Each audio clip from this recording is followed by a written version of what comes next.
നിര്യാതനായ കല്ലൂർക്കാട് പുൽപ്പറമ്പിൽ ഇടമനക്കളത്തിൽ ജോസ് പി.കെയുടെ 9ാം ചരമദിനമായ ഇന്ന് Kallurkad saint Augustine's ഇടവക ദേവാലയത്തിൽ രാവിലെ 8:30 കുർബാനയും കബറിടത്തിൽ പ്രത്യേക പ്രാർത്ഥനയും നടന്നു. ഫാദർ ജോസ് പുൽപ്പറമ്പിൽ വിശുദ്ധ കുർബാനയ്ക്കും നേതൃത്വം നൽകി.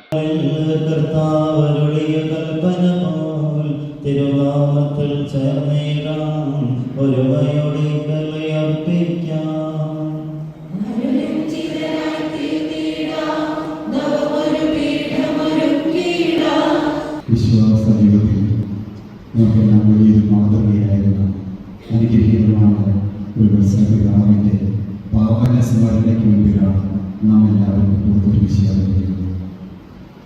9 ദിവസങ്ങൾ മരണം ആകസ്മികമായിട്ടാണ് എന്ന് നാം കരുതുന്നുവെങ്കിലും ദൈവത്തിൻ്റെ പദ്ധതിയുടെ ഒരു വലിയ ഭാഗമായിരുന്നു അത് കാണാൻ സാധിക്കും. മോൺസൺ ജോർജ് ഫിൻസൻ നെടുങ്ങാട്ട് സന്ദേശം നൽകി.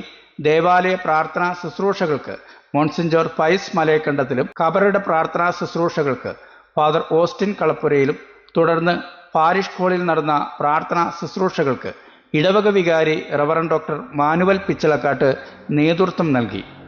വൈദികർ, സിസ്റ്റേഴ്സ്, രാഷ്ട്രീയ, സാമൂഹ്യ, സാംസ്കാരിക രംഗങ്ങളിലെ നിരവധി പേർ വിശുദ്ധ കുർബാനയിലും തുടർന്ന് നടന്ന പ്രത്യേക പ്രാർത്ഥനയിലും സ്നേഹവിരുന്നിലും പങ്കെടുത്തു. News desk Kallurkad. കരുണയുണ്ടാകേണമേ